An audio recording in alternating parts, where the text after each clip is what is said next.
So in the previous session, we saw how a business is formed, the basics of a business, how it takes a raw material and produce some value based on the skills that it possesses from its employees, okay, or the group of people, okay. So skills is not just employees, executives, everyone, okay.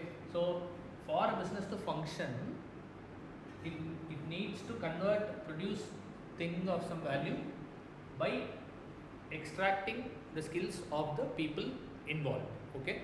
So this has been true for most of the businesses, okay, right throughout from the tribal ages that we are talking about, okay. So from those stages or from those ages, what is the primary skill, okay. So and we have seen the primary ingredient of a business to produce value are the skills. So we are going to further drill down our analysis in understanding only this, or how to use this to create this, right. This is true for an employee to understand and for a business decision maker, an executive to understand also, be it a startup founder or a established company CEO, anyone has to understand how this skill is leveraged into value. And as an employee, I also should understand how to deliver my skills so that it could be of value to the business, right. So this is so further, all discarding everything else, this is what the primary thing that is in our control now, right, for the business's control. So we are going to drill down only into this part where people do something, group of people coming together, people do something to create something of value, okay. So if we drill down into this, right, earlier when these things started, these companies started and the world was starting to function, everything, the value is skill, okay. So in skill, what happens is, in order to increase the profit margin, right, in order to increase the profit margin, you have to keep your employees productive, right. So if the productivity of individual employees increases, the yield is going to increase, the overall value is going to increase, right. So employees, the basis of employees, what employees bring in is skill, right. What employees bring in is skill. How you evaluate someone whether to join them in your tribe or company or not is going to be dependent on the skill that they produce, right. So it is skill. And how to maximize the yield with one person is by optimizing the productivity of the individual employee, right. So here protection is the actual value creation, right. The process of creating value is called production, right. The process of creating value is called production in this business. So a business produces value, right, produces value, and to optimize production, the individual employee's productivity has to be optimized, right. You get it? So now, in order to optimize the productivity of individual employees, processes are established, okay, processes. So you come, you do this is how you create something, this is how you do something. After finishing it, do it here. Say for example, there is process for everything. You take agriculture, there is process. You take manufacturing, there is process, right. You create a cloth, there is a process to create a cloth, right. So here employees come with skill, and to leverage the skills, productivity is important, and in order to make everyone productive, processes are implemented. So first come here, so let's say agriculture, okay, someone new is coming, okay, they don't know where to plant or something like that, right. We cannot allow them to try and experiment things, right. So we have to define, hey, here are the seeds, go and plant here, water these many times, right, water these many times, after these many days, put fertilizer, put other things, and how to prevent what insects and other things from affecting the yield, and after 3 months you get the yield. Let's say you want to make a shirt, right? So you have threads, right? That is the raw material. How to convert the thread or cotton into a fabric?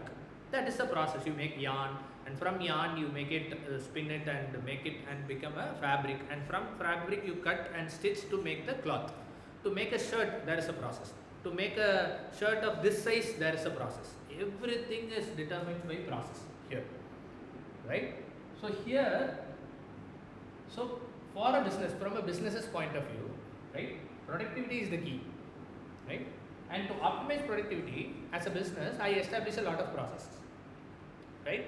So here, from a business's point of view, what is more important to me is I'm using the people. Yes, people are coming with the skills, and to leverage more from them, I am focusing on productivity, and for that I am implementing process. So beyond a point in time, what happens is process is more important than people. Okay, because today someone is coming and making a shirt. Tomorrow that person goes out of the company, or they maybe retire or something like that. I bring in another person and to make the same process. I make them do the same process, right? If they just repeat the process, I will still get the value, right? It doesn't matter whether I am doing or you are doing or he is doing or she is doing, right? Whoever does, if they follow the process, the value will remain the same, right? If they do work for fixed number of hours, follow the procedure here, the value is going to remain the same for me as a company, right? So this is how skill-based systems work. Okay, skill-based businesses, this is how they work. So anything that involves your hands work, right? Here, how I compensate these people from whom I am making productive and I am implementing the processes with years, right? With years of experience, I am not going to compensate more, right? Because if you are doing a weaving or agriculture, or if you are doing anything that you have a skill, or you are doing a pottery, if I make it a SOP in terms of process, right? Standard operating procedure, I implement a process, then anyone who does it for 10 years or anyone who has done it for 2 years, the value is not going to drastically differ, right? Unless there is some significantly new things coming up. Then if new things coming up, I change the process accordingly, right? In the process of creating a shirt, or in the process of creating a slipper, or in the process of creating a cell phone, there is nothing going to change as long as if there is a new change, it will not come from people, it will come from process only, right? I will change the process, and people have to be compliant with the new process. And if people continue to comply with the new process, if they follow the new process, my value is going to remain the same. So as a business, I will optimize for productivity. My role as a business owner or as a business executive is to define processes as much as possible. Okay? And the compensation for employees, right, is flat. Right? It will not grow with your experience. Right? Anyone, you would have seen this with labor industry, right? That's a skill. Whatever people are doing, it requires a skill to do that work also, right? But with experience, it will not grow. It will not grow significantly, if not, right? And it is very easy to replace a 45-year-old with a 25-year-old, right? With a skill-based work. Because the 45-year-old or a 50-year-old might be a little slower in their work, right? Repeatedly doing it might have caused them, and it is very easier to replace, right, people. What is difficult to replace is process. What is difficult to redefine here is process. That is why here process supersedes people. Okay? Does it make sense? So the compensation is very flat. Okay? It doesn't grow for an employee. You can keep on doing it for 10 years, 20 years. Your salary might not, your compensation, let's forget salary, let's go to the tribal notion. Okay? So your improvement, your value that you are producing in a single day is going to remain the same, right? If you are going to create something, follow the process for 8 hours a day, right? The value is going to be remain the same. Even if you work for 10 years, even if you work for 5 years, even if you are a fresher, the value is going to remain the same, beyond, not beyond a certain point. Like after 2 years, probably everyone will be the same. First 2 years might be different, right? First n years, it depends on the segment or the different type of. First n years there will be a difference. After that, it's going to remain the same, right? Does it make sense? Okay. So here, for the company, process exists to ensure productivity. For the people, process exists to protect themselves from exploitation. Okay. So from a business's executive's perspective, process exists to ensure that all my employees are being optimally productive. That is the intent. A business executive will come up with the process here. Employee will also love process. They will not want to be not without process, because without process they will be exploited, right? Because I could say the process will go on until night 12 o'clock you have to work. You will work for 16 hours a day. I can't work. That is when we discovered 8-hour work day, 5-hour work week, shifts, shift based compensation. Everything was derived. These are processes that are created to protect people. People includes both executives and employees. Okay. How process protects executives is to ensure that employee is optimally working, because employee can be slacking, right? I need not follow the process or something like that, right? So process is where protects the executive from the employees, and process is the same process is what protects employees from the executives also. Okay. So everything supersedes the trust behind people, and everything process is what will stand in this. Okay. So such businesses, this is how a business doctrine operates in a skill based economy.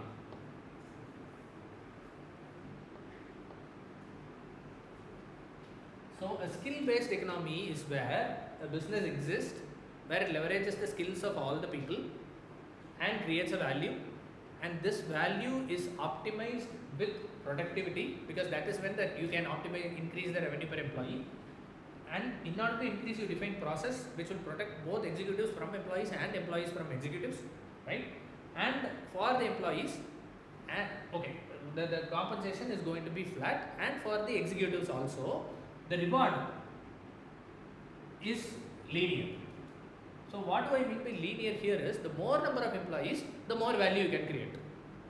Okay. So in order to create more value, you have to hire more employees, right? If 10 people are creating 10 shirts, then to produce 12 shirts, maybe you can do the optimal process, but to produce 25 shirts, you have to hire more, right?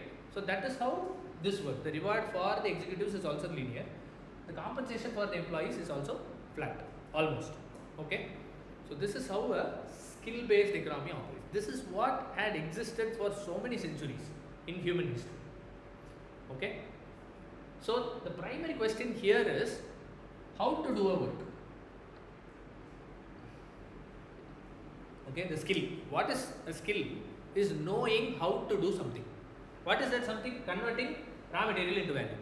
If you know how to convert a raw material into value, say for example, if you know how to convert a fabric into a cloth or into a garment, you become a tailor, right? If you know how to convert a yarn into a fabric, you become that weaver, right? Weaver, tailor, right? If you know how to convert a seed into a crop, you become a farmer, right?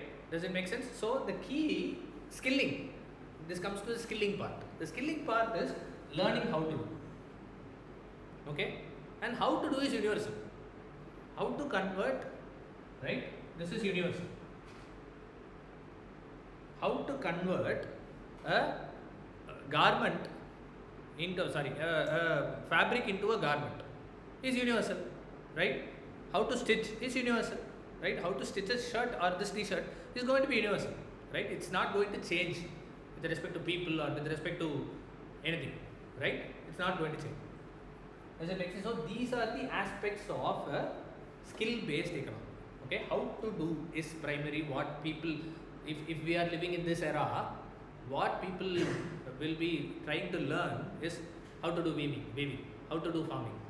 This is when a lot of polytechnic colleges were constructed, right? Where people get trained in how to do things, okay, so that they can repeat what they learned in the industries, okay. This is what has been happening for the longest point of human history, okay. Does it make sense? Okay, so from here the next era comes in, the last 30-40 years, what, or like maybe last 40-50 years, what happened is people started registering their work, right? Work output, okay. Say for example, see, a business has been operating, okay, or they are producing crops. Let's say a farmer is producing crops, okay. An agricultural business is producing crops. They have been producing crops, the process is the same, and they are keeping on producing crops, okay. Now what they happen is, they are just taking a notebook and they are just logging, okay. In this date I planted the seed, okay, and this much water I poured, and this much yield I got. This is the year 1864 or something like that, okay. Again, next year also they have some record. Next year also they have some record, okay. Rain was there, no rain was there, or flood was there, right? So the people started recording information, okay. Over the years, as civilizations got more and more and more enhanced, right, people started recording information of the process. This is how the businesses were operating, but slowly people were starting to recognize, because paper was discovered, notebooks were discovered, journals were discovered, so everything was started to get documented, okay. As things get started to documenting, right, someone can view at this and see, hey, this year we have gotten more yield, what did we do in this year? Someone can peek into this and see, hey, some output is better this year, some output is better this year, some output is not good. Then find a best practice here, find a best practice here, derive a best practice from here, and update the process. Update the process accordingly, so that again the productivity will be, right? Some people started to doing these things, right? Because this, you have information, right? Now what happens is, for an agriculture business, raw material are the seeds or the fertilizers and other things, and they produce the crops, right? But this person, what he is doing is, he is taking all the information, he or she is taking all the information that is registered in the journal, right? And they are producing insights, okay. So there is information, and from there insights are given, right? This insight is fed back into the process, okay. Does it make sense? Okay.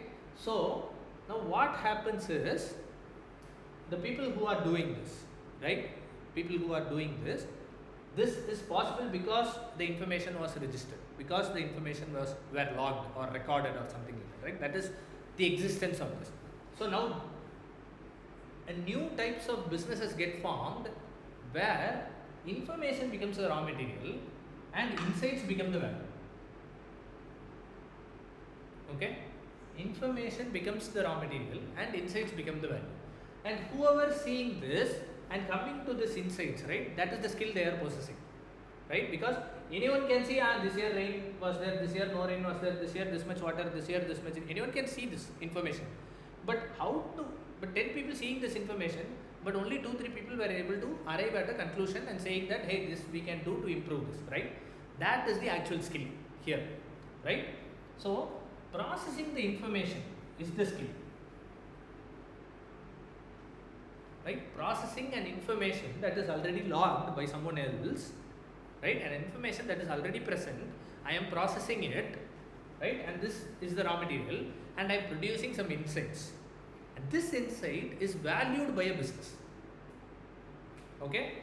This is the actual business again, okay. Here where this again raw material to value business, okay. So I exist here, I am doing this thing, okay. So here my information processing, okay, this and this becomes the foundation of this new type of value creation, right? I am creating value here, right? I am suggesting that we could increase the yield by this way, and if a farmer or a clothing company is going to implement it, their yield is going to increase, right? So if their yield is going to increase, they can compensate me, right? So I am getting compensated. So this insights become my value, and from this value, a company can use this insights as again a skill raw material input to create their actual value. Are you getting it? Right? So this becomes information, and processing information is collectively is what called knowledge based economy.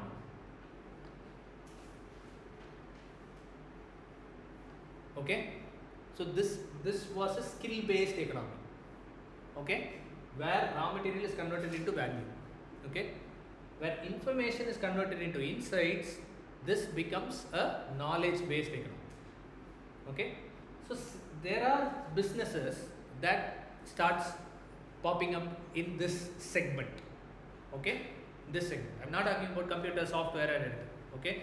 You just need paper and pen to record all these things, right? And just someone who can see patterns to arrive at the insights, right? You don't need a computer to all these things, right? So now the existence of knowledge based economy, this is what happens in the later 20th century, okay. After 1950, 1960 is where people have accumulated significant amount of data of 50 years or 100 years, okay. So governmental papers and everything started arising in the 19th century, 1850s, 1700s or something like that. That's when people started documenting with when printing press was invented, and people started writing all the things. All these happened, and in the late 20th century, right, that is when the knowledge based economy was starting to become a thing, okay. So let's see the foundations of knowledge based economy, like how we saw skill based economy here. Let's see the foundation of knowledge based economy, okay. So in the knowledge based economy, right, this is a skill based economy.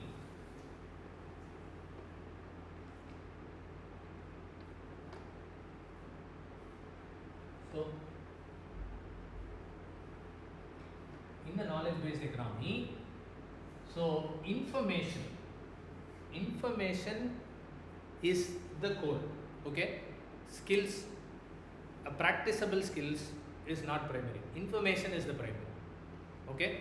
So you have to have access to information, and you should be able to process the information, not just information, right? So for the very existence of knowledge based economy, or what becomes the core skill of the knowledge based economy employee is information processing. You should be able to process information and convert it to a meaningful, valuable insight. You can't just give any insight. It should be a valuable insight, okay. So that becomes, this is a hardcore skill, right? And this becomes information processing, okay. It could be any information, it could be anything, okay. But information processing means converting into something of value, okay. That here productivity was the key, okay. Here creativity is the key, because someone seeing a data of rain history or a clothing process, I might come up with a different insight, you might come up with a different insight, someone else might come up with a different, further better insight, right? So here how I see the data and how I optimize thing in my brain and how I think different is how much the value of the insight is going to be, right? The more value we can derive from an insight is only possible when someone is more creative, right? Because only then you can provide a disruptive insight, right, which could be used, right? So the critical thing here is knowledge based economy will optimize for creativity, it will not optimize for productivity, okay. If I'm running a knowledge based business, I have 10 employees, I don't want my employees to be productive, I want my employees to be creative, okay. If I'm going to optimize my employees for productivity, right, then I'm running a wrong business here, okay. So because the value is derived from the creativity of the employees, of the individual employees, okay. Because it is centered around creativity, right, of my individual employees, here people are more important, okay. But processes do exist. Process exists as guardrails, and they don't exist as doctrines. Okay, here processes exist as doctrine. Okay, it has to be followed, it cannot be broken. But here it's not, it's just a guideline. You can follow, but for this specific case we can't follow it, that's fine. That's how processes are viewed here. Here process is important. If we can't implement it, this person, replace that person. So here people is replaceable. Here process by itself is fluid. Okay, a proper knowledge based company should operate like this, because only then they can optimize on the creativity of their employees. If you are going to make, because creativity is subjective, process is universal. If you are creating a common process for all of your employees, then their creativity hampers. You are trying to make them productive. Then whatever value you are going to be creating will not be of a higher value in knowledge based economy. It is going to be low quality only. Okay, does it make sense? So it is optimized for this.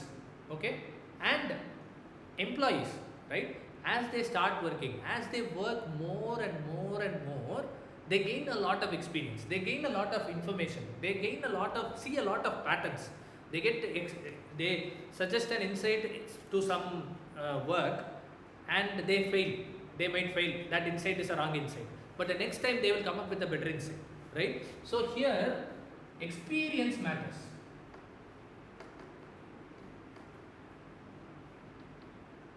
Experience and increases, compensation increases. Compensation increases with experience. Okay, and experience involves making mistakes too, right? Only then you can learn new, right? So here process, you cannot make any mistakes, right? Because process is a doctrine. Here you have to make mistakes, only then you can learn more. You make mistakes, you learn more. You make mistakes, you learn more. Okay, does it make sense? Right? And since experience increases with compensation, the reward is not linear for the employees also, for the management also. With the single employee, at the starting stage, I could be handling 3 informations for them to process at a time. But with experience, they might be able to handle 10 information too at the same time. Right? 10 data points of information too at the same time. Does it make sense? Right? So here, how to do was the key, right? Here what is the key is, 2 things are the keys. Okay, what information, okay, so what metrics, right, and how to operate.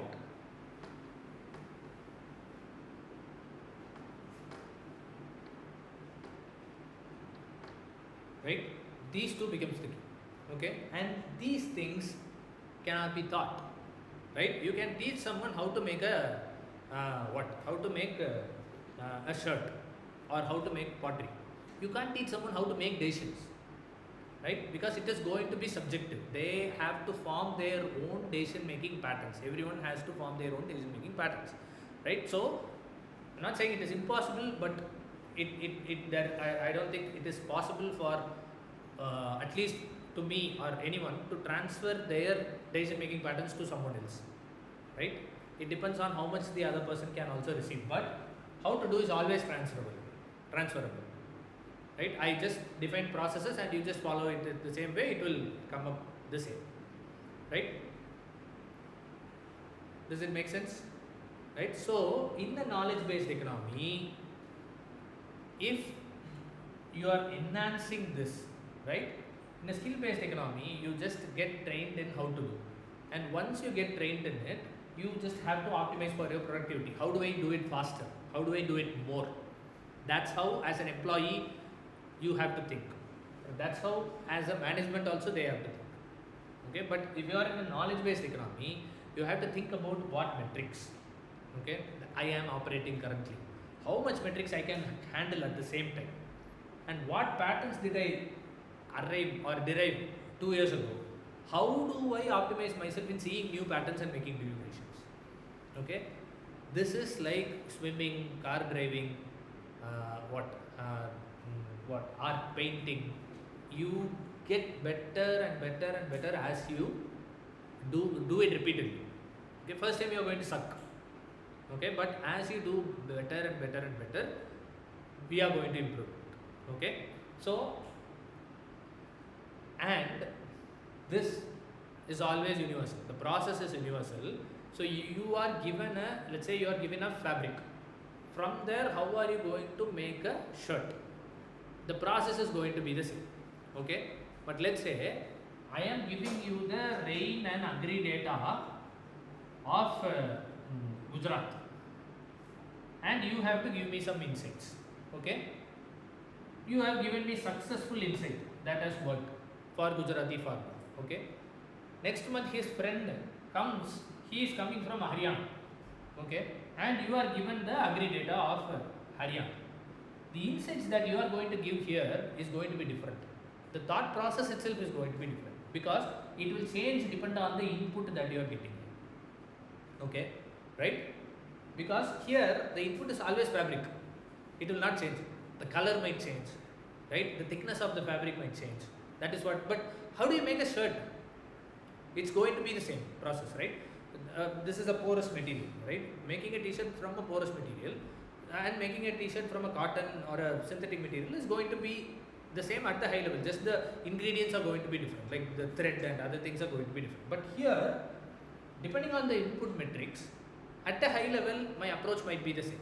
But the way I see the data, or the way, because here there is no, maybe let's say not Haryana, let's talk from Tamil Nadu, right?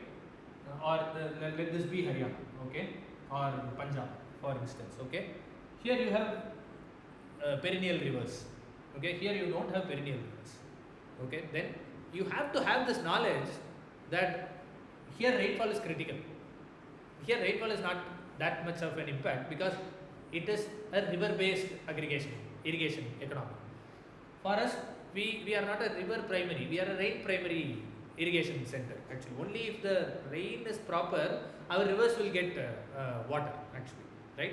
So if we are operating on the information of this agriculture data, we need to know this context itself, right? So here this SWOT matrix is primarily the context with which you are going to see the information. The information is raw material to you, but what context you bring in, the more and more context you are able to bring in yourself, okay? Because Haryana farmer will give you this data, he has given your, you have given your insights and he is happy. He shared to his friend from Tamil Nadu. Tamil Nadu farmer is also giving you. He will not come and say, Bhaiya, Haryana is not perennial, ours are perennial, so you think that also. He will not say.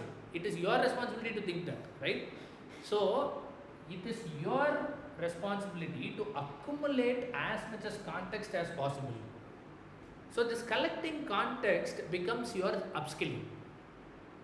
Collecting what kind of context do I need to process this information will become your skill. Okay, or skill, or that is why someone will pay you. That is why someone will pay you. Why else they should pay you, right? In here, in this operation, right? Your pay will be valued only because of this. And how you process with this context, that is also important here. Okay? So here, an individual employee, what they are doing, here it is straightforward. Any established process, they just have to execute. Here they have to think. What is the context I can. So at their free time, they have to search for new context.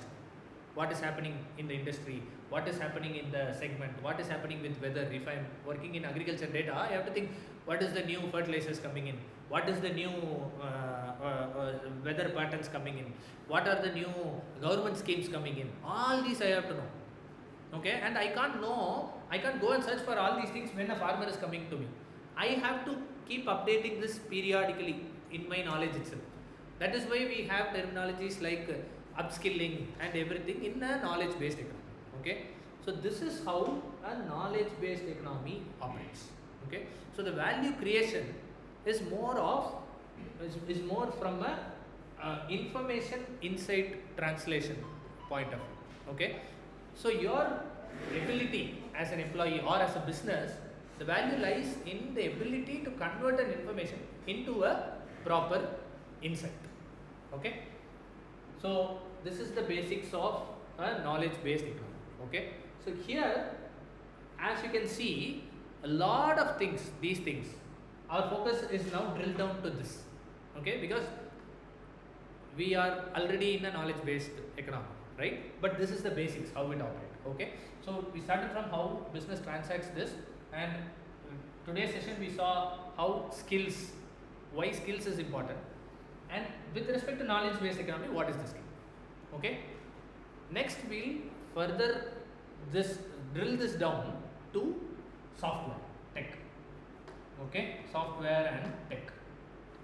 How these skills, this context, and how to operate on this. How is this operating with respect to the domain of software? That's what we'll analyze this next. Okay. Until then, are there any questions?